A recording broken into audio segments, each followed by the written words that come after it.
What's up, everybody? Are you seeing me here? Let's see. All right. What's up, everybody? A special power shift your power talks. Excuse me. Let me pin this, or ping this, or whatever you're supposed to do here. All right. Where did I put it? Right there. Pin.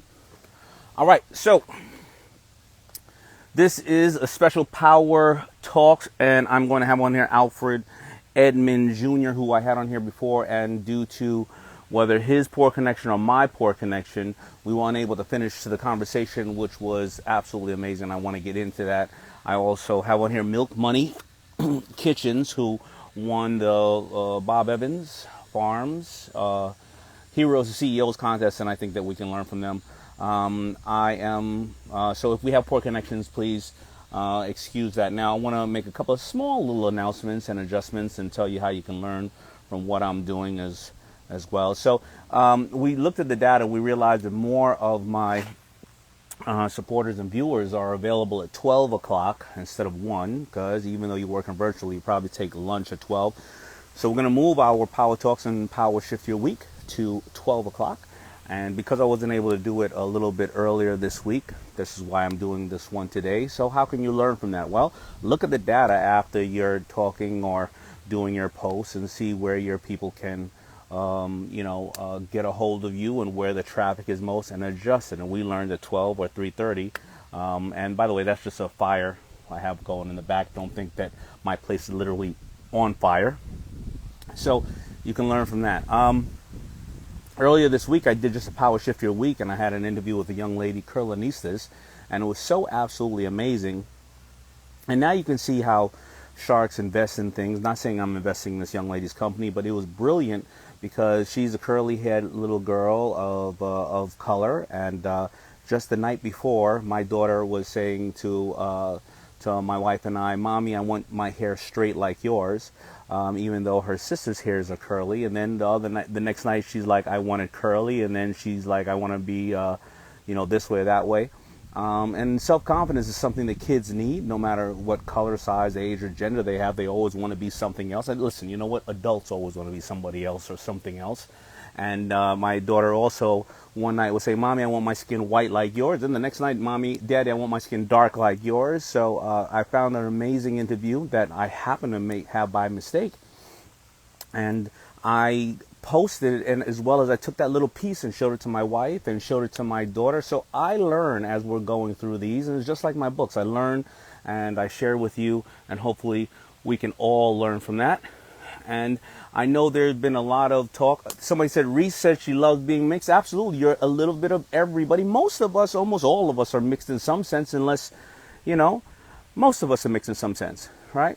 And if you're not mixed biracial or racially, you're mixed hopefully in your mind, because you have a lot of different thoughts from a lot of different cultures, because you've been educating yourself. Now, I know the hot topic in the world in this country certainly has been guns, and I don't want to play a political role right now, but I have one gun that we can all agree upon. And by the way, I don't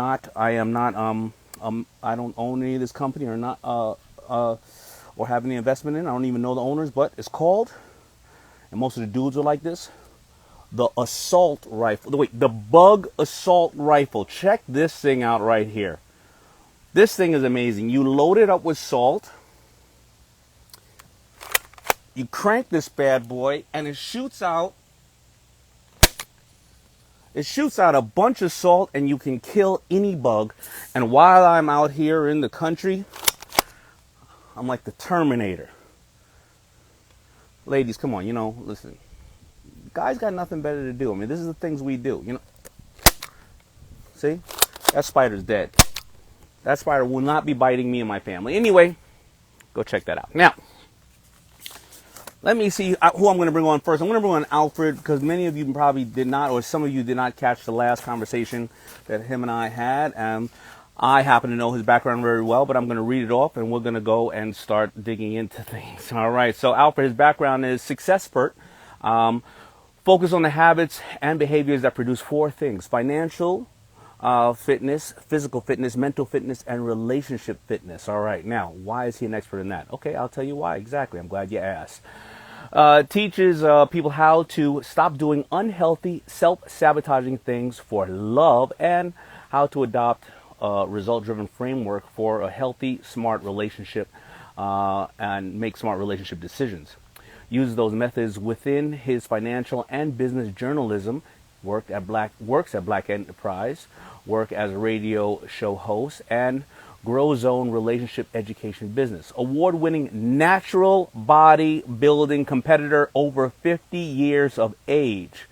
50 years of age, a natural bodybuilding competitor. Co-authored the best-selling relationship book, Loving in the Grown Zone, with his wife. Damn, don't we need that information right now while we're all fighting with our significant other.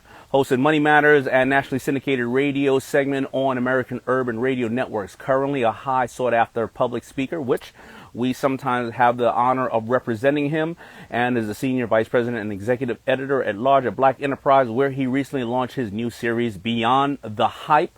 I'm going to get right into it with Mr. Alfred Edmonds.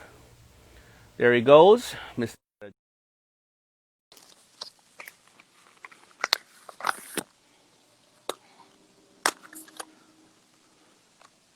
What's up? Ooh, look at that. Look at that FB hat. You know what I mean? Fire! You know how we living. You know how we living. What's up, man? How you doing? I'm doing great, man. How are you? God is good, brother. God is good. So I'm going to jump right into this with you, man, because you and I talked. Well, before we start, real quick. My first medal is a 60-year-old natural bodybuilder. Damn, you still busting it down. Still doing it, bro. So I'm not ignoring that thing, because I'm gonna get right into it for two different topics. You and I talked previously. I talked to a lot of people about business, and we had talked about how you as an entrepreneur work within your system, and you moved up and you stayed at certain positions, and you brought so much value to the company. So, if anybody has not caught that in the past, maybe we'll talk about it again. But I think there's two things that are extremely needed for us to hear right now. I want to talk about the best-selling book you had with your wife, talking about it's love in the Here it is. Loving in the Grown Zone. Loving in the Grown Zone. All right, every one of us right now are either put it up again. Loving in the Grown Zone. How long you been with your wife, Mr.? We've been together for about 10 years, but married for going on 4. Okay. Right now, I believe we're going to see a lot of babies being born, and we're going to see a lot of divorces as well. We're seeing it all over the place because, people are home. They are combating with each other. I think this is going to highlight what you have. Do you have love? Do you have compassion? Do you have understanding? Or do you have a big misunderstanding and something that is based off of money or opulence or ego or whatever the case is? And I think this is going to shatter and or make a lot of lives. What are the tips right now, man? Well, you're absolutely right. And let me lead off by saying our book is not a how to get married, how to stay married book. The Grown Zone is, we always say we're neither pro-marriage or anti-marriage.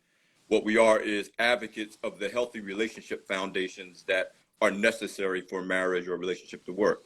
So it's a healthy relationship book, not a marriage book. And what you pointed out is absolutely the case. That people are now discovering was the foundation that they built their marriage or the relationship on, healthy or unhealthy, because it's under the kind of stresses, financial stress, health stress, the news of the day stress.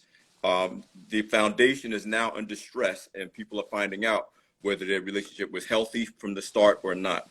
So we tell people marriage is the house, but the underlying relationship is the foundation. And what we specialize in is helping people to recognize and lay a healthy foundation, and hopefully to do that before you commit to a marriage. And I'm someone who's been twice divorced. Zara Green, my life partner and who co-wrote the book with me, has also been twice divorced before we married. So we know what it means to build a marriage on an unhealthy foundation. Right. When the foundation is crap, I mean, there's a difference between leaving a house because you want to move to a different house versus the house actually collapsing on you. And what we want to do is help people avoid living in a house that can collapse. because the foundation was unhealthy in the first place. Well, so if you're happily married right now and you're happy and you're getting to enjoy life with your significant other, or even, not even married, in a relationship right now, please put in a clap, put in whatever you want to do. But all right, so Al, we kind of glossed over it, right? I want to dig deep, and I want people to walk away with maybe some little tips when they can help, because what I've been seeing a lot of times, listen, taking nothing away from, there's a lot of single dads, and there's a lot of dads who raise kids from the home and things of that nature, and the wife goes out and works, and they have that understanding, and that's great, right? I think some of the biggest challenges, I think one of the hardest jobs in the world is to be a stay-at-home parent, whatever you are, father or a mother. But what I'm seeing with a lot of friends, colleagues, and even strangers are, the man was the breadwinner. He was going out, or he was, even artists. I'm seeing a lot of artists who are no longer on tours. They can't come home and say, yo, shut up, I'm buying a Rolls, and I got this and got that. And the wife still is doing her damn job, right? And now she got another baby at home, the father. You know what I'm saying? And sometimes, right? And they like, what's up, man? You was talking all that crap before, but the ends have shorted. You know what I'm saying? And now you still trying to walk around like that now. And that can be the reverse side too. You see what I'm saying? But we know most likely 90% of it is usually a female going and sometimes working and doing that at the house. Right. Right. How do they? What are some healthy tips right now? Because I'm gonna give you my healthy tip. I happen to be fortunate enough to obviously have a couple of places to go and whatever the case is. But when my wife and I were literally right there next to each other all day for the first 2 months, listen, we had our little tussles, and once every 2 weeks or something. And even after the tussle, we found a way to bring it to the table and discuss it. And I realized how much more I love her and how grateful I am. And now, though, I learned to adjust it by leaving the house most of the day if I can. Like if I was going to work, even if I'm in the yard. Right. Letting her do her, I do me. You know what I mean? Then coming home instead of trying to just force it. I'm gonna be in that room and you stay in that room, or vice versa. Right. So that's how I've learned to work that out. And I still take her out on dates when I can. Of course, open area, Right. place. And I make a date and she makes a date for me. And I've learned that, man, I love her so much more. This is what I thought it would be. Right. But what can other people do at this moment? And I still got a lot more to learn, Well, first of all, you just said it. You never stop growing as a human being, and she's never going to stop growing as a human being. So there's always going to be more to learn. No matter how good it was, there will always be more to learn because things are going to change. You're going to change. She's going to change. You're going to still be the same people, but you're going to grow. And you need to recognize that. You got to give your partner the right to grow. One of the things that we say to each other when we think we love them is either never change, that you can never change, or you must change. And neither of those things are formula for healthy relationships. You got to allow the person to be. The second thing you said was you got to have space. Yes, you're partners. Yes, you're together. But that doesn't mean you don't need time away from each other so you can appreciate coming together.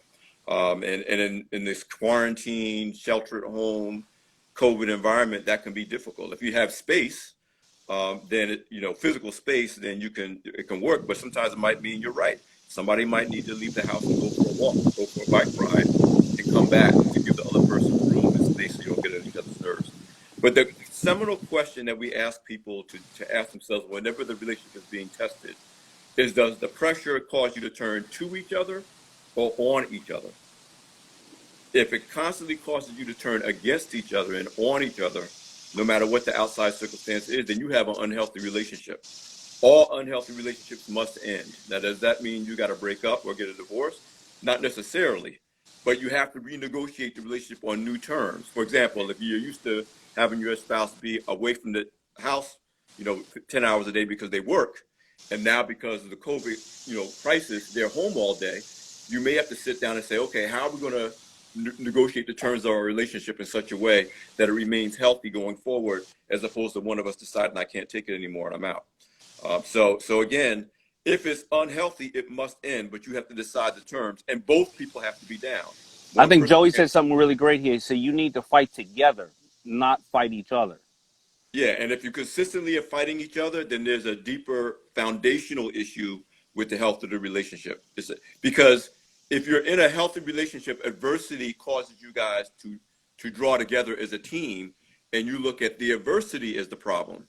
The minute you start looking at the other person as the problem, then you have an unhealthy relationship and something needs to be done. So as Joe said, we need to fight together. So, and then somebody else said, what if you're not sexually compatible? So let me ask you something. So I go home and I'm just like, I had a hard day, and I've gotten off the phone with 10 Kevin O'Leary type of conversations. I'm really pissed off. She's had a hard day because the baby's doing whatever the case is, and or she had other stuff going on, and I come in because I'm working all day, and I be like, yo, I get off the phone, I'm stressed. I don't need to come home to this. Like, why am I coming home to this? This is supposed to be home, a good place for me.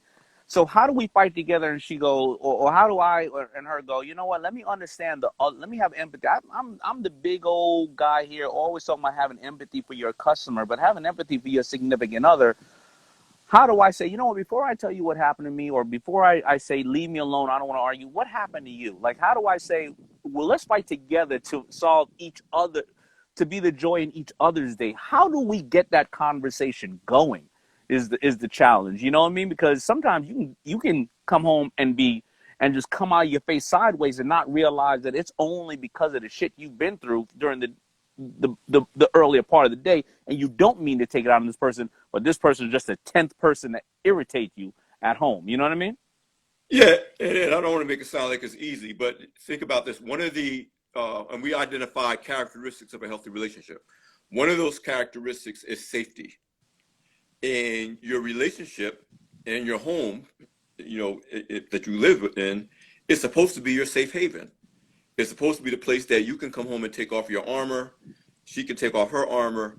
And so the first thing you got to be able to do is feel safe at home. And a lot of people are finding out during COVID, some of us are safe at home and some of us are stuck at home.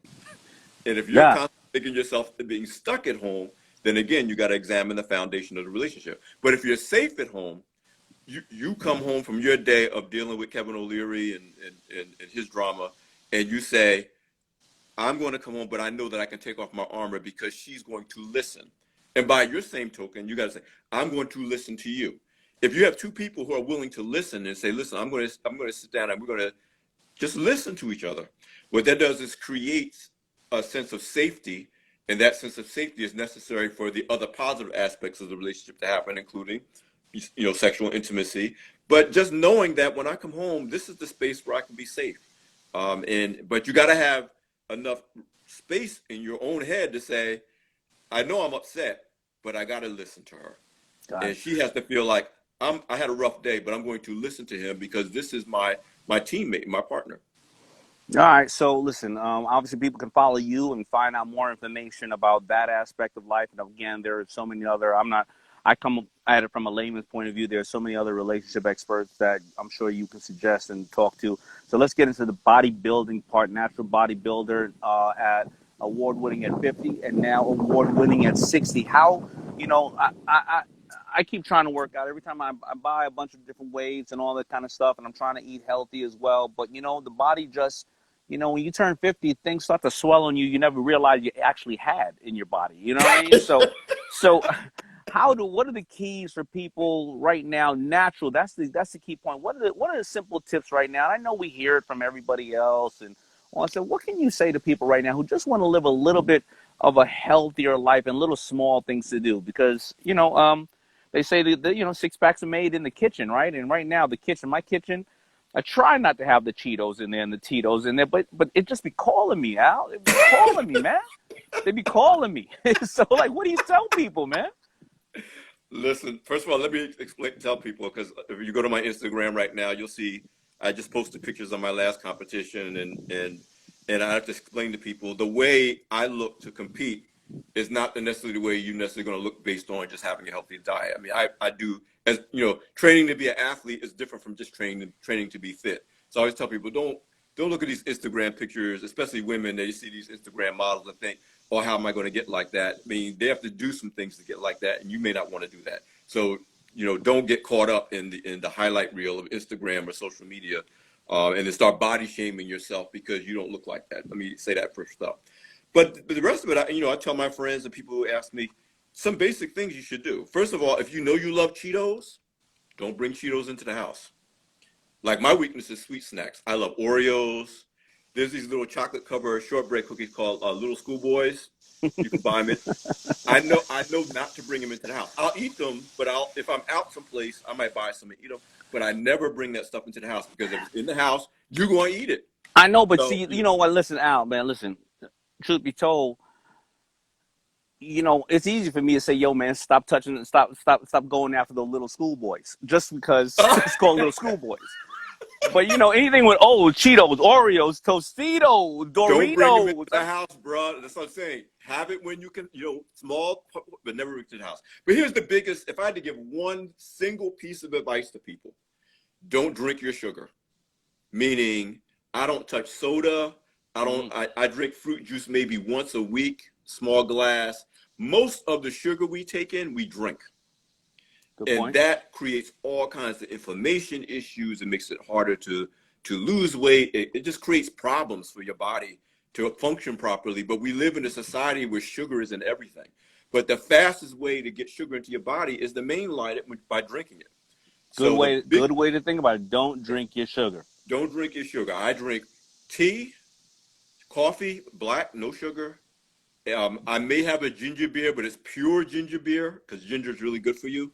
And I drink water. There's really nothing you can do to improve on water. You know what else I've learned also recently? I learned about calorie density. I learned that, I never realized this. So you can eat grapes, a bunch of grapes like this. The calorie density is low. So a bunch of grapes like this, the calories are 75 or 100. It fills your stomach up. But if you just ate raisins, about this much raisins, it would have more calories and you'd still be hungrier. You'd still be hungry and you wouldn't be filled. So obviously watermelon has low calorie density. It fills you up. Obviously that's why I didn't realize that salads, if you think about it, you go to McDonald's and get a salad, or you get a quarter pounder with cheese. The quarter pounder with cheese won't necessarily fill you all the way up. You still get the fries and everything else, but the salad, which lower calorie density, will fill you up because the amount is taking up in your stomach. That's why salads and I wasn't a salad eater even as recently as 4 or 5 years ago. That was my bodybuilding influence and Zara, because Zara is big into salads. Now I eat 2 salads a day. I eat vegetables with every meal because it is filling. You're right. It's less calories, but it's a lot more filling. And your point about grapes versus raisins, I mean, think of how small a raisin is once you get down to it. You can eat handfuls of those versus a grape, which is more filling. But I would have naturally said, well, they're raisins. I'm healthy, nuts, of course, which are all good. But I would, the difference in salted nuts, and just regular nuts, and these simple things, even though you hear them over the years, when you start getting in that habit, it really cuts down a lot of things. It's amazing. If you go shopping at a grocery store and you stay out of the middle aisles and you shop around the outside, you're going to get mostly vegetables, fruit, and unprocessed foods. One of my friends has said, I don't eat anything that comes in a box because if it's in a box, it's processed. I eat almost no processed food. It's all. So try not. That's another key. So you say, all right, listen, if this doesn't work for you, that doesn't work for you. You know what? Maybe try not to eat anything that comes in a box. It's funny. You go into the aisles where the stuff with the boxes, it breaks down all the ingredients, calories. You go into the vegetable aisle, there's just one sticker on it, apple. There's no breaking down all the stuff. It is because it is what it is. There's nothing there, right? Yeah. So I tell you, don't drink your sugar. Stay away from processed foods, and if it's in a box, it's been processed probably. There's some exceptions to the rule: pasta, rice, but for the most part, and I lean heavily into lean fish. I eat white fish, farm raised white fish or salmon, grilled chicken. But after that, it's all veggies. Now, I love pancakes. I love burgers. I mean, I love that food too. I just don't eat it as part of my daily diet. That's something, if I go out, I'll have a steak. If I go out, and I don't mean McDonald's burgers. If I'm going to have a burger, I'm going to go to like a gourmet hookup, bison burger joint where it's really, not just your run-of-the-mill fast food burger, because I'm going to treat myself to high quality. I love sweets. You sound like you're a salty Yeah. snack guy. I love sweets. So I'm not going to go get your run-of-the-mill brownie. I'm going to go to some place that specializes in the best brownies ever, because if I'm going to enjoy that, I'm going to enjoy it. But those are treats. Well, And that's the biggest change in our diet. What we used to treat as treats and desserts has now become part of our daily meals, and that's why obesity and other health issues are so. Somebody here from Toomey B. Cole said you should stay away from farm-raised fish. Now, that's always the debate, and I want to just ask you a question. I'm not sure if you have the answer. So my wife and I, she pescatarian, but and I'm a big fisherman, but if you eat the large fish out there, generally the large fish that are ocean caught, I mean, they may be eating a lot of stuff that is going to create mercury, right? The farm-raised fish, on the other side, people may say, well, they're putting certain kind of growth hormones and various other things to grow the fish faster. So which one is the right answer, or is there a right answer? No, there is a right answer. I need to apologize and self-correct myself. I said farm-raised. What I meant to say was wild-caught. Okay. I eat wild-caught fish. And again, these things are now available in your average grocery store now. It's not like you got to go to some specialty place anymore. So no, the listener who called me on that, you're right. It's not farm-raised. You want wild-caught. I eat wild-caught salmon, wild-caught. Right now I'm doing whitefish right now, wild-caught whitefish, because I'm training for competitions. It's just leaner fish. But it's So wild whitefish, so yeah, because the bigger fish you catch, I mean, the bigger fish you eat, the tunas and the salmon and especially swordfish, those could have a high mercury content. Oh yeah, oh yeah, yeah. So you want wild caught. You want wild. It's healthier in general. It's leaner in general, and yeah. I mean, and you got to think about, if you're eating these things over time. Again, the less processed and the more pure you can get it, the better. And other thing, you said something about nutritional labels. Recognize that most of the labeling on boxes and cans are marketing language. The only thing that matters is the actual nutritional label that says fat, sugar, sodium, all that other stuff that says natural and all natural and organic and blah, blah, blah, blah. That's marketing language. Plant-based is now marketing language. They're going to put whatever they can on that box and make you think, oh, this is good for me. The only thing that matters is what that little nutritional label that says, here's how much fat is in it, sugar, here are the ingredients that are in it, and that's what you should pay attention to. Yeah, somebody asked how bad is mercury. Mercury is extremely bad because obviously it can affect your brain and various other things. So Nervous I got system, one. especially Yeah, over time. It's eating it over over time. time. One serving, a couple servings is going to hurt you, but if you're eating it year after year after year, it's not good. Right. I got one last question for you, and then I'm going to bounce, because you and I probably going to need to do one of these every month and a half and go to something else, from business to this and that, because there's so much here knowledge that you have. How much water are you really supposed to drink a day? And I guess maybe it's women and men have different, or is it per body weight? I keep hearing 102 ounces or X amount of ounces. What do you think is proper? And the reason why I ask this is that there are two different theories. You drink a lot of water, you flush out a lot of things, it gives you more energy and whatever the case is. But the other theory is that if you drink a lot of water and you're not sipping and you're just trying to knock the bottle down, it expands your stomach. And if it expands your stomach, you want more in your stomach once the water is flushed out of your body. And somebody will say, well, that's bullshit. But look at the flip side. When you get the stomach stapling and it shrinks your stomach, you usually see people who obviously lose a lot of weight. Those people are usually extremely obese. Do you have an answer for it? I know there's no right answer. You're not a scientist, but what do you think? No, but I do have a particular philosophy and a strategy. First of all, I while people will try to drink like a gallon at a time, I think that's hard. It's just hard to do.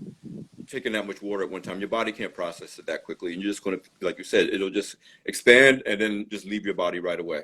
My strategy is I have eight glasses a day, 8 ounces.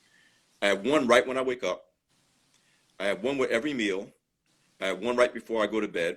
I eat 4 solid food meals a day. Drink at least 2 glasses while I'm working out. Usually people drink more when they're working out. And that gets it in. And you never have too much, but you're already hydrated throughout the day. That's how I do it. Okay. But it But helps if you don't drink anything else. See, I don't drink any other than 1 or 2 cups of coffee a day.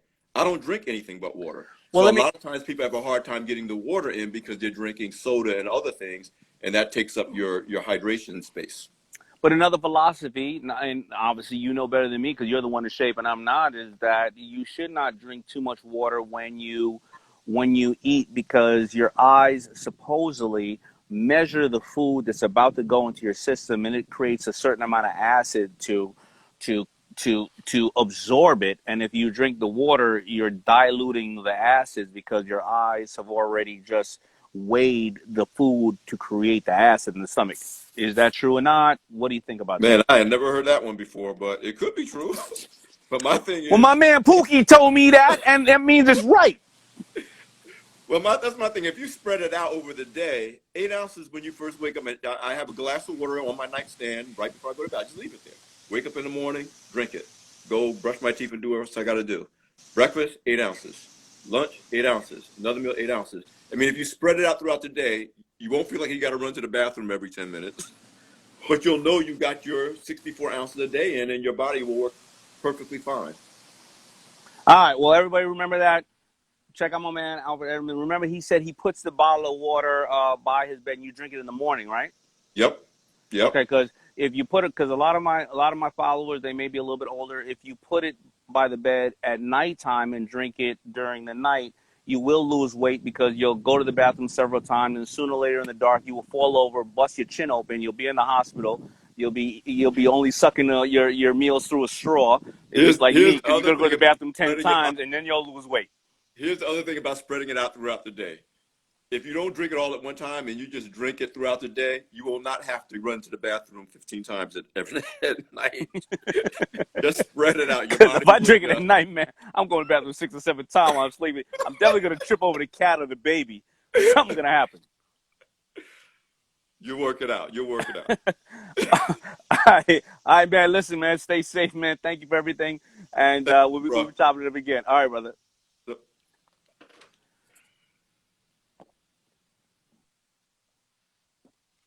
Listen, don't wait for me to bring him back on. You got to follow him, man. He is brilliant, and he comes to you with real life experience and really brilliant person. So let me tell you who I'm going to bring on next. And this woman, I have been working with her and talking to her because she won the Bob Evans Farms Heroes and CEOs contest, and absolutely brilliant.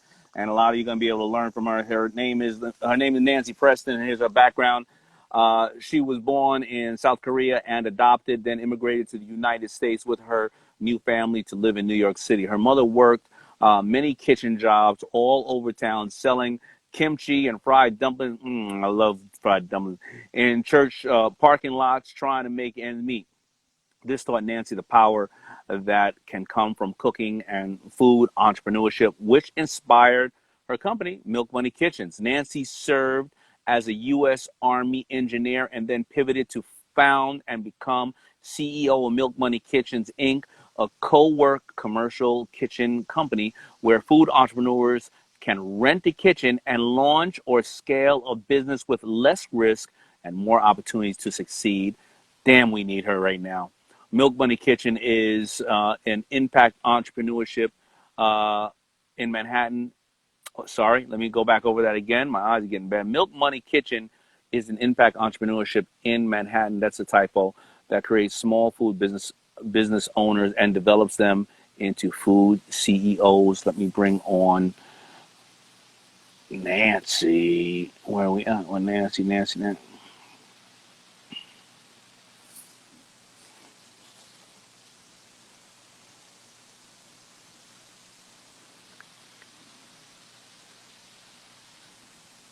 Waiting on Nancy.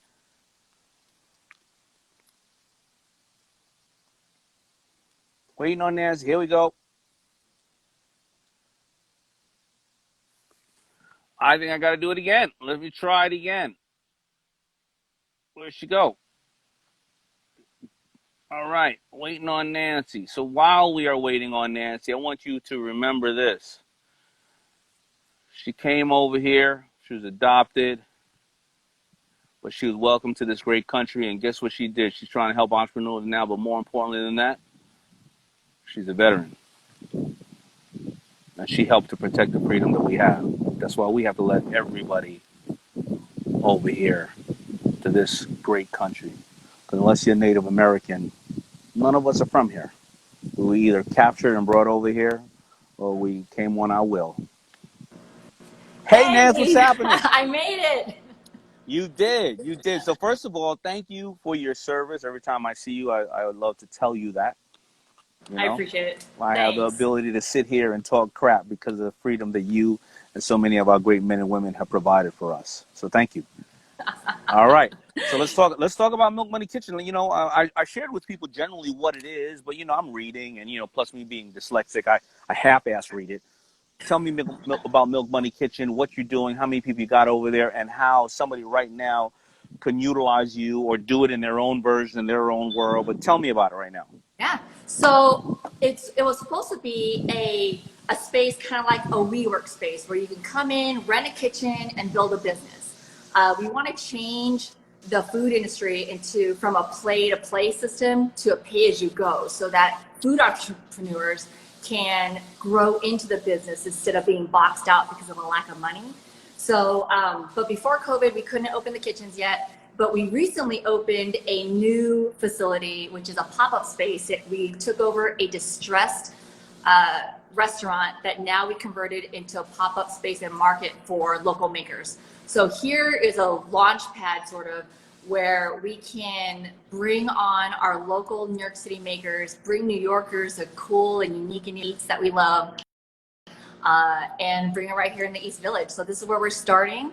And we've been kicking off for the last 8 weeks during COVID, and it's been amazing. We relaunched 9 businesses that were closed for COVID, and many of them were permanently shuttered, not intending to reopen. Right. And we have 2 brand new launches. Actually, one from a very nice and motivated Black entrepreneur, so we're really excited about him. He's a CIA trained chef, and so we're just really pleased to have this wealth of hustle and people who are willing to take this risk to make their lives better through food. Great. And I'm just going to get right into the question. And a lot of people can obviously check you out. And thank you for Bob Evans Farms Heroes and CEOs for allowing us to get together. But what do you see? I mean, you're in New York City. It obviously was the first place to get devastated by COVID. What are you seeing is how restaurants are pivoting? What are you seeing is the challenge you're having? I mean, we know the challenge. Screw the challenge. What are the challenges with them staying afloat? And what are some great ideas you've seen have been working? From like a big picture perspective, because New Yorkers, because most people, especially in New York, we live hundreds of miles, about 100 miles away from our food sources. It is a very complicated system to get every borough and every neighborhood the basics that they need to stay. Doing 3 meals a day, in New York City is really hard, and so that supply chain is broken. This is what we see. We have people and suppliers, vendors, we have farmers who have not been able to maintain operations during this time. And so as restaurants and other food establishments and other food makers in New York City are trying to relaunch and trying to see new opportunities or seize new opportunities, these are the biggest challenges because they can't get the same access to their vendors as they once did. They can't get access to the same ingredients or even the employees that they once did. When we got to the government came in full force.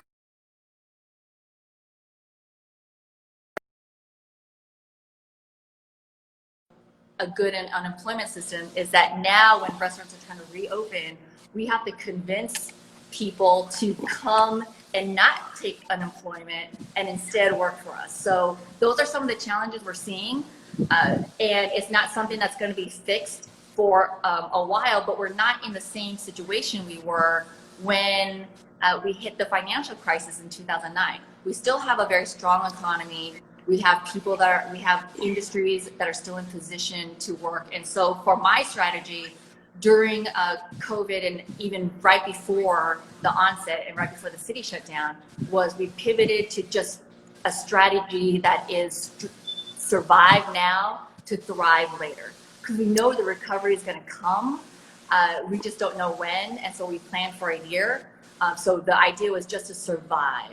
We're not going to get rich right now.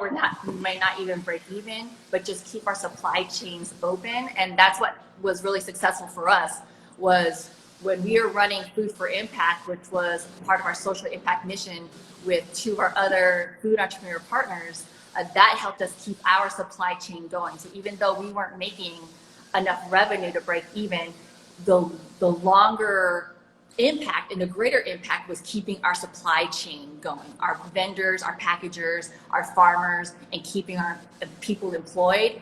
That's what was the biggest value, because it allowed us to seize more opportunities later as more people came online.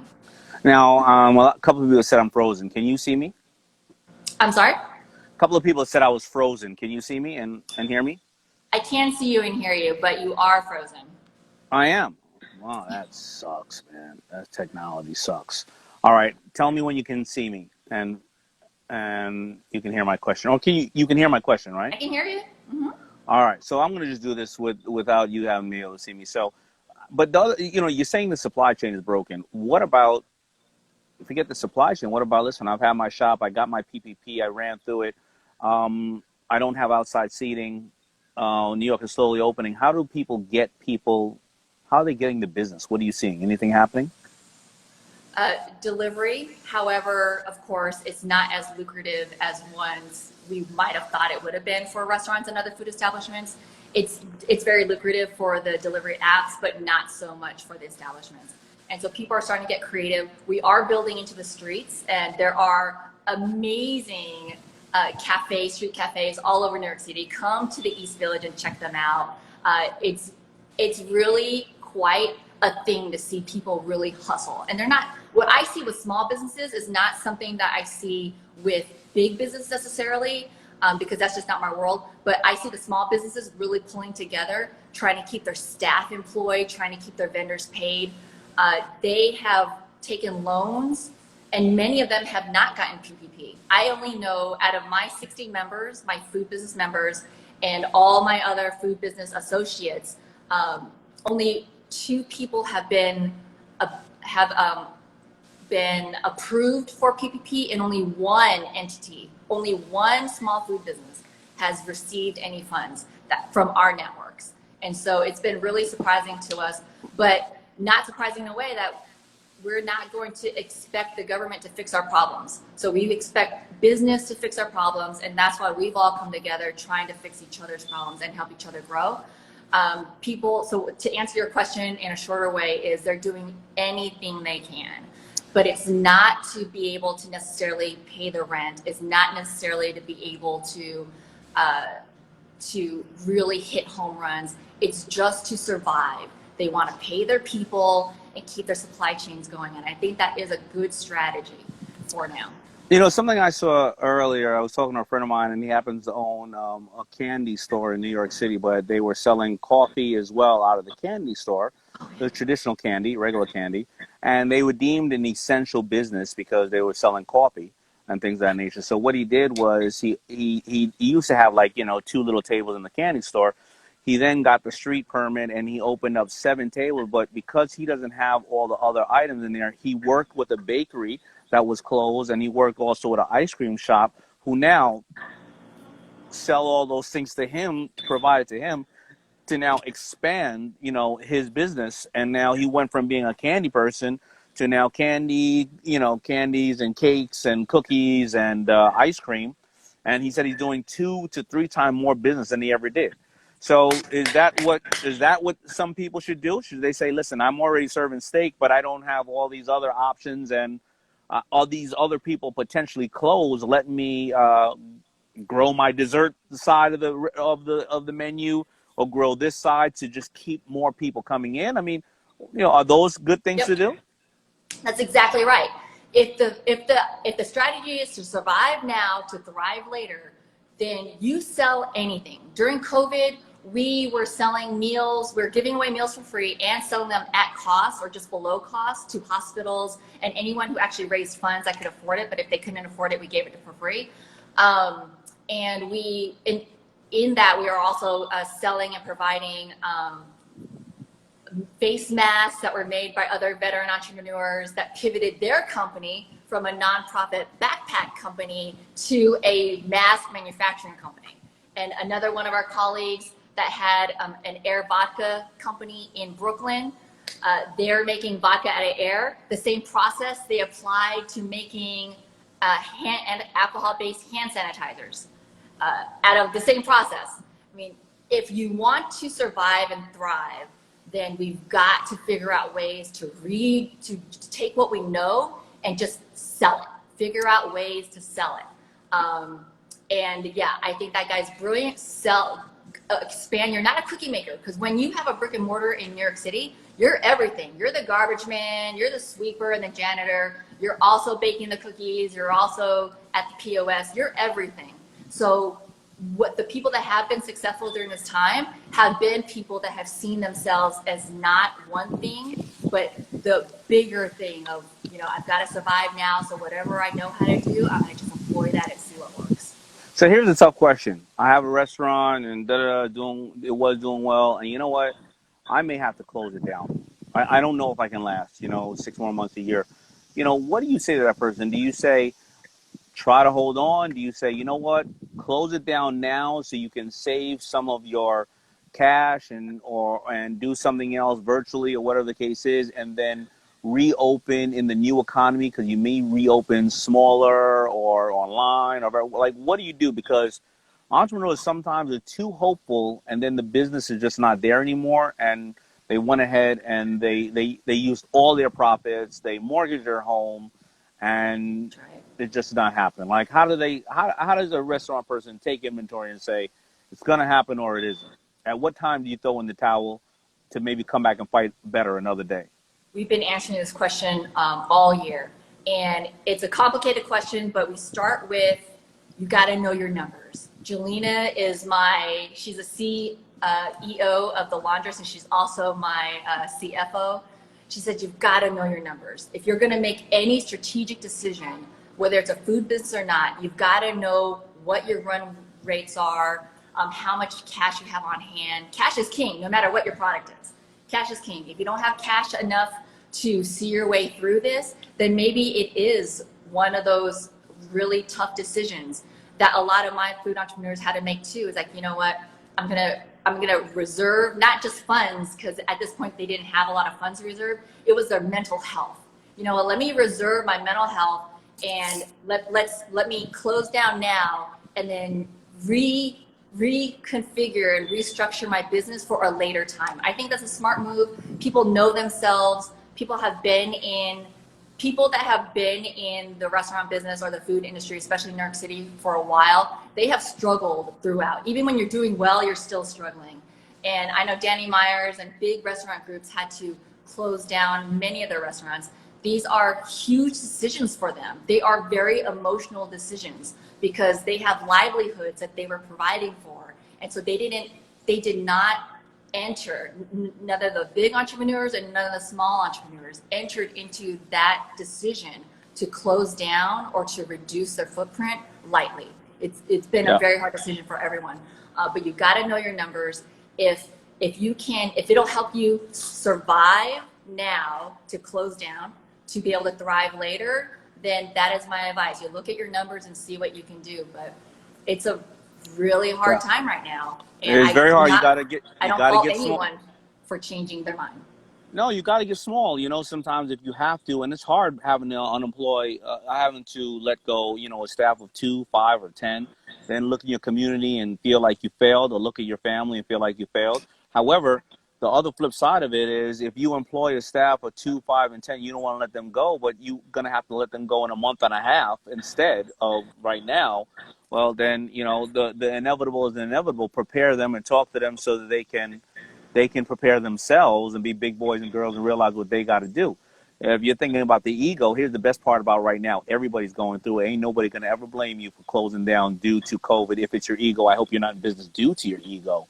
But also, be able to pay your bills at home, because, the number one reason for divorces and separations are financial stress. And you don't want to have financial stress here at the business, financial stress at the home, and not be able to take care of the things you need to do. So I closed Fubu three times, closed it down 3 times from 89 to 92. They were very tough decisions, but I had to do it. But I ran out of capital. But it gave me the power to come back and fight another day. And here we are. So I think those are all great points. Where can we find you? Milk Money Kitchens. And then where else can we find you to hopefully get other advice, or maybe people right now want to, be part of your kitchen in a very small way, so they can start off and save 70 or 80% of the startup costs to know if they have an idea, right? Yep. So that's what we want. We want people to, if they're thinking about a food business or restructuring the food business, we want them to try to get small. We want them to be flexible, because unfortunately, when you have real estate and big teams, you're not as flexible. And so you can find us in the East Village, 50th Avenue A. You can find us on Instagram, Milk Money Kitchens, and you can find us on Twitter at Milk Money Kitchens and Milk Money NYC. But you know what? Email me. It's nancy@milkmoneykitchens.com. Kitchens with an S.com. Email me and talk to me. If your business is struggling, if you're in operation and you're struggling, you get priority. That's why we've had a hard time onboarding new customers, because people that are in the fight now, trying to change their strategy from survive now to thrive later, we've been trying to prioritize them.